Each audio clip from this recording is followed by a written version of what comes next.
مگر وہ لڑکی رکنے کا نام ہی نہیں لے رہی تھی۔ اس نے سانس کو زمین پر گھسیٹنا شروع کر دیا اور اس کی آنکھوں میں ایک وحشیانہ تسکین تھی، جیسے اسے تکلیف دے کر ہی اسے سکون مل رہا ہو۔ نند نے آگے بڑھ کر اسے روکنے کی کوشش کی، مگر اس نے بھی اسے زور سے دھکا دے کر دیوار سے دے مارا۔ اب گھر میں مکمل ہنگامہ مچ چکا تھا اور سب لوگ خوف زدہ ہو گئے تھے۔ اسے قابو کرنے کی کوشش کر رہے تھے، مگر وہ قابو میں نہیں آ رہی تھی۔ کبھی وہ زور زور سے ہنستی اور کبھی اچانک چیخنے لگتی، جیسے اس کے اندر سے آوازیں ایک ساتھ بول رہی ہوں۔ کچھ لمحوں بعد وہ اچانک خاموش ہو گئی اور ایسے بیٹھ گئی جیسے کچھ ہوا ہی نہ ہو، اور سب کو گھورنے لگی۔ اس خاموشی میں بھی ایک خوف تھا، کیونکہ کسی کو نہیں معلوم تھا کہ اگلے لمحے وہ کیا کرے گی۔ اسی دن فیصلہ کیا گیا کہ اسے ڈاکٹر کے پاس لے جایا جائے، کیونکہ اب یہ مسئلہ عام نہیں لگ رہا تھا۔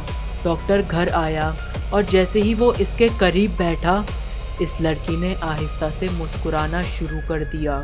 وہ مسکراہٹ عجیب تھی، جیسے وہ ڈاکٹر کے بارے میں سب کچھ جانتی ہو اور اسے دیکھ کر لطف اندوز ہو رہی ہو۔ اچانک اس نے ڈاکٹر کی ذاتی زندگی کی باتیں کرنی شروع کر دیں، جو کسی کو معلوم نہیں تھیں، اور وہ سب سن کر ڈاکٹر کے چہرے کا رنگ اڑ گیا۔ اس نے ایسی باتیں کی جو صرف ڈاکٹر اور اس کے چند خفیہ تعلقات تک محدود تھیں۔ ڈاکٹر کے ہاتھ کانپنے لگے اور اس نے اپنا سامان سمیٹا اور بغیر کچھ کہے وہاں سے نکل گیا، جیسے اس نے کچھ خوفناک دیکھ لیا ہو۔ اب گھر والوں کو یقین ہو گیا تھا کہ یہ کوئی بیمار نہیں بلکہ کچھ اور ہے جو اس لڑکی کے ساتھ ہو رہا ہے۔ رات کو وہ لڑکی کبھی زور زور سے دروازے پر ہاتھ مارتی اور کبھی کھڑکی کے باہر دیکھ کر کسی کو بلاتی۔ کبھی وہ بہت بھاری چیزیں آسانی سے اٹھا لیتی اور لوگوں کے پیچھے دوڑتی، جیسے ان پر حملہ کرنا چاہتی ہو۔ اس کی طاقت غیر معمولی ہو چکی تھی اور اس کے سامنے آنا سب کے لیے خطرناک بنتا جا رہا تھا۔ گھر کے باہر ہر فرد کے دل میں خوف بیٹھ چکا تھا اور کوئی بھی اس کے قریب جانے کی ہمت نہیں کرتا تھا۔ آخرکار اس کے والدین کو بلایا گیا اور انہوں نے آ کر یہ سب حالات اپنی آنکھوں سے دیکھے تو وہ بھی گھبرا گئے۔ کافی مشورے کے بعد ایک فیصلہ کیا گیا کہ اسے ایک گاؤں لے جایا جائے۔ ایک عورت اسی کی طرح کے کیس کا علاج کر رہی تھی۔ کہا جاتا تھا کہ وہ عورت سایوں اور روحوں کو پہچان لیتی ہے اور انہیں جسم سے نکالنا آتا ہے۔ یہ آخری امید تھی، کیونکہ اب گھر میں رہنا سب کے لیے خطرناک ہو چکا تھا اور وقت تیزی سے ہاتھ سے نکل رہا تھا، اور کسی کو اندازہ نہیں تھا کہ اگلے مرحلے میں انہیں کس حد تک خوفناک حقیقت کا سامنا کرنا پڑے گا۔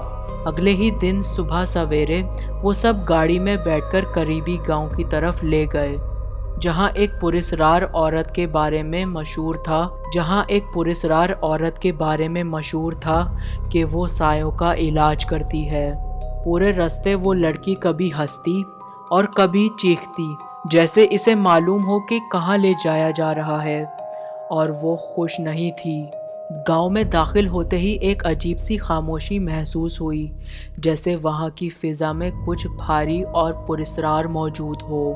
وہ عورت ایک سادہ سے گھر میں رہتی تھی اور اس کا اصل کام بکریاں پالنا تھا، مگر لوگ اسے مشکل وقت میں یاد کرتے تھے۔ جیسے ہی وہ لڑکی کو اندر لائے، وہ عورت دروازے پر ہی رک گئی اور اس نے گہری نظر سے اس لڑکی کو دیکھنا شروع کر دیا۔ چند لمحے خاموشی رہی، پھر اس عورت نے آہستہ سے کہا کہ اسے فوراً اندر لے جاؤ اور دروازے بند کر دو۔ اس کے لہجے میں ایک عجیب سی سنجیدگی تھی کہ کسی کے سوال کرنے کی ہمت نہیں تھی، اور سب نے فوراً اس کی بات مان لی۔ لڑکی کو ایک کمرے میں لے جا کر زنجیروں سے باندھ دیا گیا، کیونکہ وہ مسلسل خود کو چھڑانے کی کوشش کر رہی تھی۔